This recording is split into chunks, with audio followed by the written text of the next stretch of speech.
பரப்புரை களத்திலிருந்து நம்மோடு இணைகிறார் முன்னாள் மத்திய இணையமைச்சர், கன்னியாகுமரியினுடைய பாரதிய ஜனதா கட்சியினுடைய வேட்பாளர் திருமிகு பொன் ராதாகிருஷ்ணன். சார் வணக்கம்.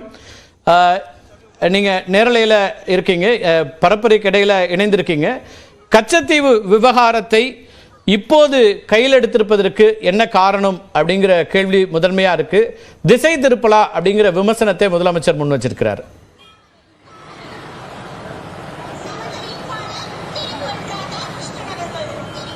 இது என்கிட்ட கேட்குறீங்களா? ஆமா திரு ராதாகிருஷ்ணன், உங்களுக்கு தான். திரு பொன் ராதாகிருஷ்ணன், உங்களுக்கான கேள்விதான். திரு பொன் ராதாகிருஷ்ணன், உங்களுக்கான கேள்விதான். நான் ஓப்பன் ஜீப்பில் போயிட்டு இருக்கிறேன்.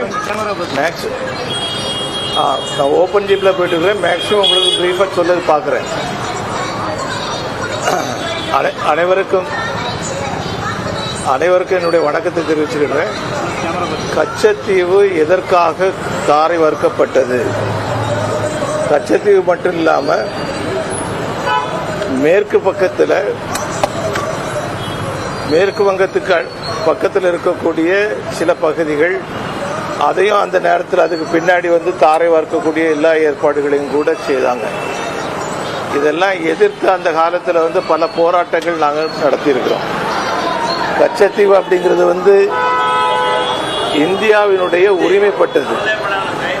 இதை எதுக்காக அவங்க கொடுத்தாங்க? உலக அளவில் தன்னுடைய பெயர் நிலைக்க வேண்டும், அதுக்காக எது வேண்டுமானாலும் செய்யக்கூடிய அளவில் மரியாதைக்குரிய இந்திரா காந்தி அம்மையார் அவர்கள் அன்னைக்கு இருந்தாங்க.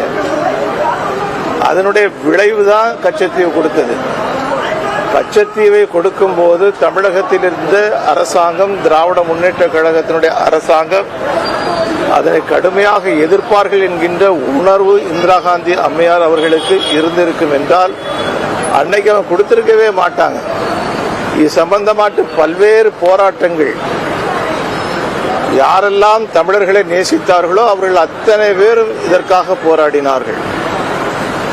கச்சத்தீவு போனதுனால என்னென்ன விளைவுகள் ஏற்பட்டதுன்னு சொல்லிட்டு ராமேஸ்வரத்தை சேர்ந்த மீனவர்களை கேட்டீர்கள் என்றால் ரொம்ப தெளிவாக அவர்கள் சொல்லுவார்கள்.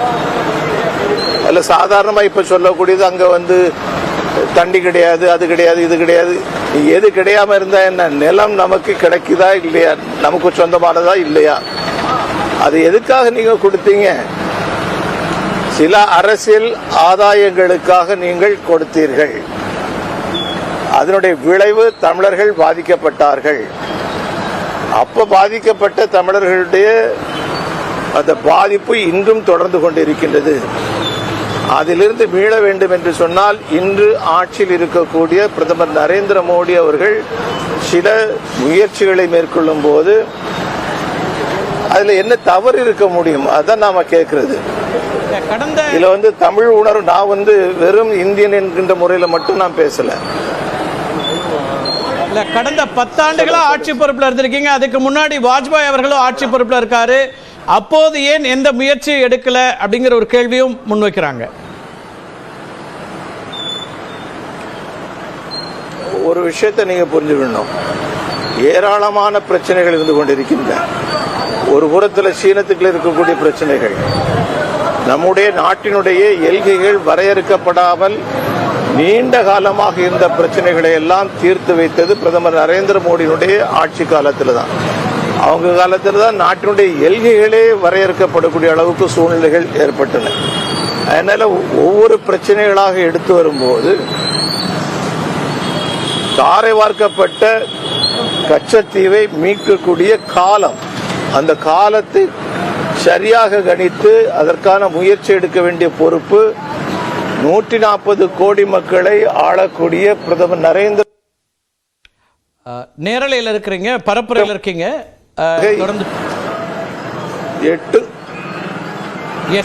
தொடர்ந்து பேசுங்க.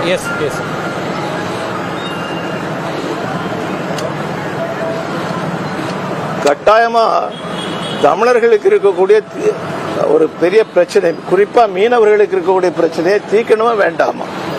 அது எப்ப எடுத்தா என்ன? அது தேர்தல் காலத்தில் தான் எடுத்தாங்க. நான் சொல்றேன், தேர்தல் காலத்தில் எடுத்தது ரொம்ப நல்லது. எல்லாரும் பதில் சொல்லட்டும். திராவிட முன்னேற்ற கழகம் இதுக்கு அவங்க பதில் சொல்லட்டும், இல்ல காங்கிரஸ் கட்சி அதுக்கான பதில சொல்லட்டும். காங்கிரஸ் கட்சி அதுக்கு அடுத்தாக்கில் வந்த காலகட்டத்தில் காவேரி பிரச்சனை எவ்வளவு பெரிய பிரச்சனை, 74 புதுப்பிக்க வேண்டிய ஒப்பந்தத்தை புதுப்பிக்காம அது எவ்வளவு கேவலமான முறையில் இன்னைக்கு அந்த பிரச்சனை ஓடிட்டு இருக்குது. இதெல்லாம் எல்லாருக்கும் தெரிஞ்ச விஷயம் தானே. ஆகையினால தீர்வு காண வேண்டிய கட்டாய தேவை தமிழர்களுக்கு இருந்து கொண்டிருக்கின்றது.